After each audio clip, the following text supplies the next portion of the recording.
Just a busy day for us here on the program. So let's get started. Let's waste little time, catch you up on what our top story of the day is. Time for our top story of the day. It's the Daily Special.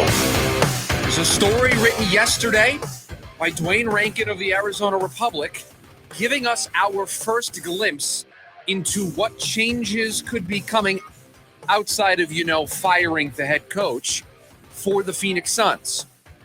Story written yesterday has pointed us in a direction. And that direction is, quote, sources have informed the Arizona Republic the Suns likely will look to add someone to the front office to work on basketball personnel decisions. We knew that one of the big questions that we had after Mike Budenholzer was relieved of his duties was what was going to be done with the front office.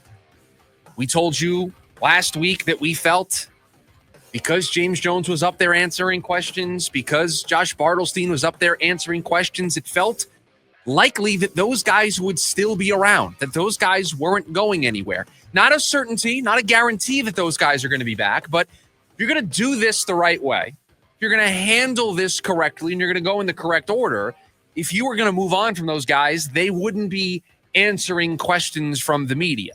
Now, perhaps you change their roles. Perhaps they get a demotion. That is something that we've heard rumored about, that there would be a role change for both of these guys. But them no longer being in their posts felt like it was not happening after their appearance at the podium last week for the exit interviews that Suns owner Matt Ishbia and company did last week. And so now we are hearing that somebody new is going to be brought into the fold. They're going to add somebody to the front office. And where I want to start with this is the concern that I have with this news. They use the phrase, add somebody. Not talking about James Jones leaving, not talking about Josh Bartelstein leaving, not talking about those guys leaving the organization and not being around. No, the conversation is adding somebody to the front office to work on basketball personnel decisions. So the first question that I have, is that going to be too many cooks in the kitchen? Is that going to be too many voices? I've campaigned for a new voice. I've campaigned for a new vision in the front office. New, fresh voices with new, fresh ideas could do this franchise some good right now. And so adding somebody certainly would do that. It would provide those fresh voices. It would provide that fresh perspective. But if you have too many voices sharing their opinion, if you have a CEO sharing his opinion, if you have James Jones in whatever new role, if he's just going to be the GM, if he's going to stay as the president of basketball operations, and they're going to bring in a GM underneath him, however they choose to structure this, is it too many voices where there's too many conflicting opinions and you can't come to the right consensus about what needs to be done? Could you imagine 3 different opinions about what they should do with Kevin Durant this summer? Could you imagine 3 different opinions about what the return for KD should be? 3 different opinions on who to draft on draft night with their draft picks? It just feels like it could be too many voices for a team that I think needs one solid, unified, strong voice. It's what this team was missing last year. A unified, strong voice as the captain of the ship, pushing it in the right direction. They didn't have that. You weren't getting it from Matt Ishbia. You weren't getting it from the front office. You were not getting it from Coach Bud on the sidelines. You weren't getting it from the players. You were not getting one unified, strong voice. This is who we are as a franchise. This is the backbone of everything that we do. So if you're going to add somebody, I'm all for it. I'm all for bringing somebody new in that's going to present a fresh vision, a fresh voice. But are you keeping the other 2 guys? Are you keeping the other 2 guys and they'll have a similar say to what they had last year? What does the structure of this look like? That to me is the most important part. Because on the surface, adding somebody is a good thing. On the surface, getting that fresh voice is more in line with what we wanted to see happen this offseason. We wanted a complete makeover of the front office. Doesn't look like that's going to happen, but okay. You bring in a fresh voice. You bring in somebody who maybe has some new ideas, thinks outside of the box. That's great. That's what this team is missing. But what is the structure? Is James Jones solely the president of basketball operations as he shed the GM title? I saw a Bright Side of the Sun, a story that they wrote yesterday, talk about how reading between the tea leaves of this Dwayne Rankin story of James Jones just being the president of basketball operations and taking a bigger picture, long-term view while they bring in somebody underneath him to be the GM to handle the day-to-day.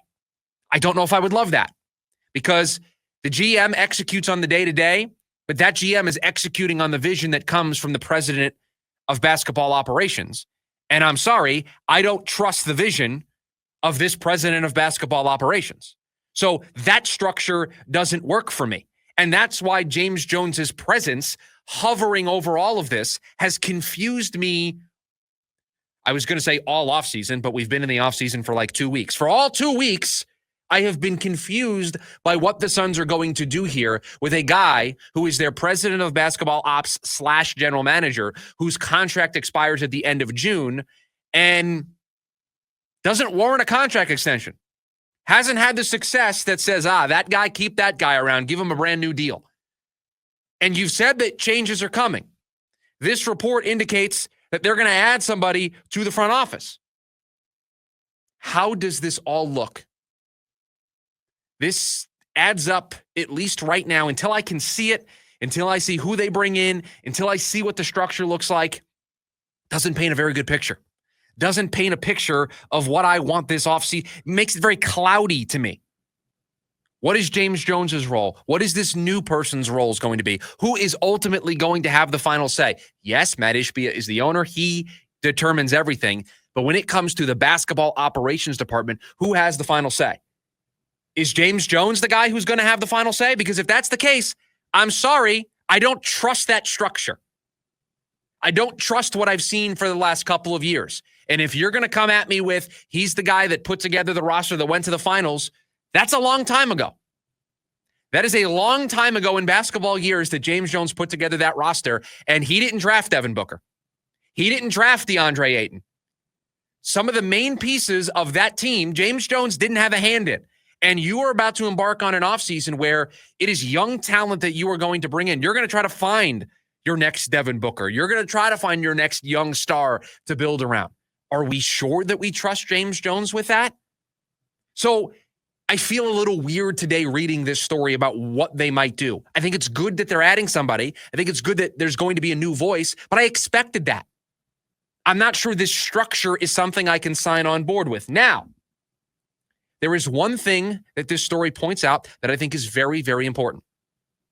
The front office decisions, according to Dwayne Rankin of the Arizona Republic, are going to happen first.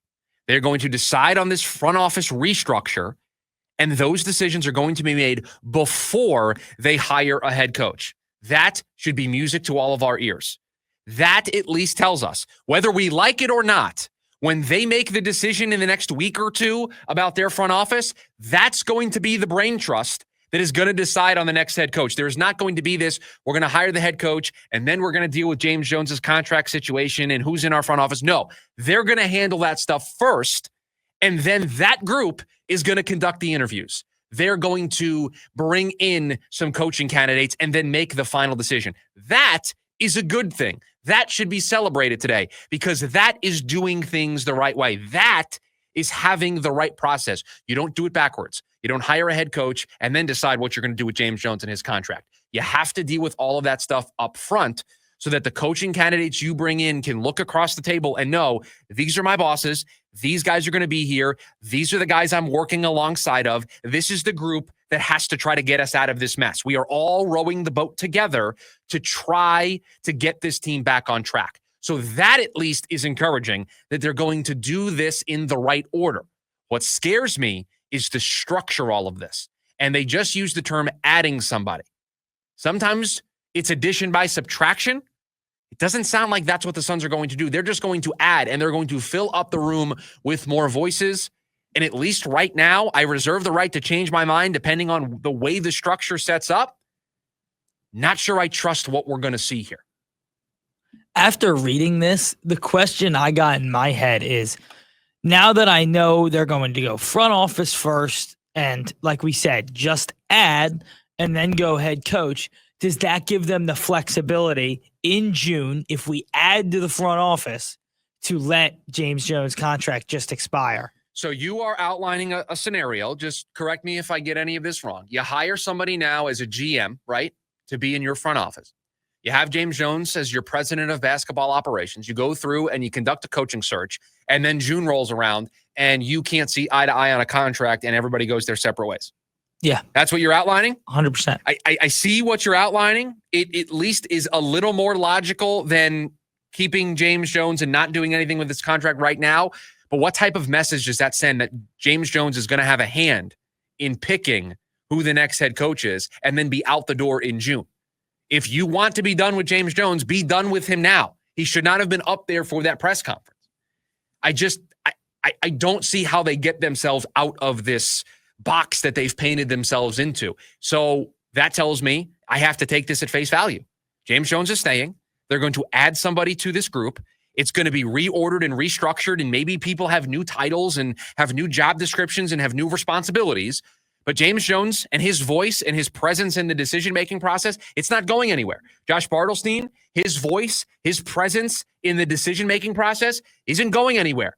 Whoever they bring in is going to add their voice, add their perspective, add their presence to the conversation, and that group is going to have to try to work together to piece all of these puzzle pieces together.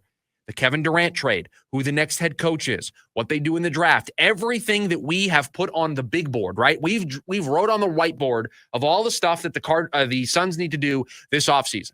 That group, that brain trust, is going to be tasked with checking all of those boxes.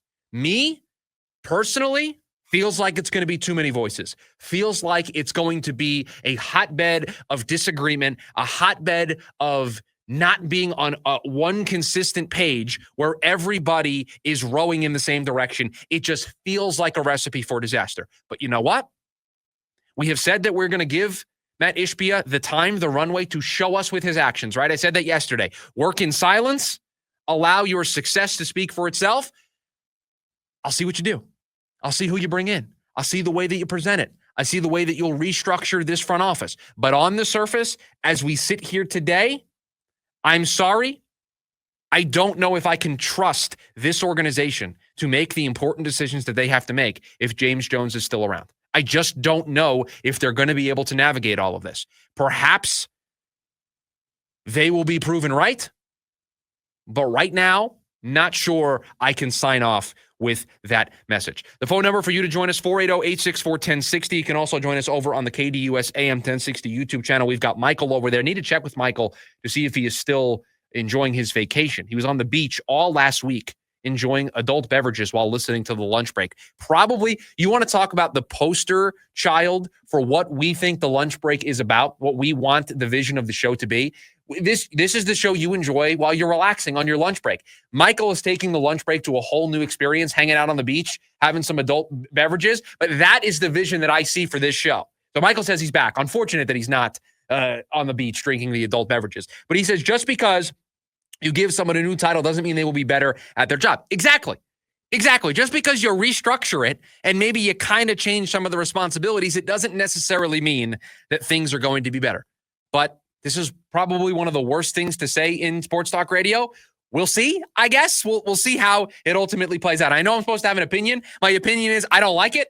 My opinion is on the surface, I don't think this is going to end well.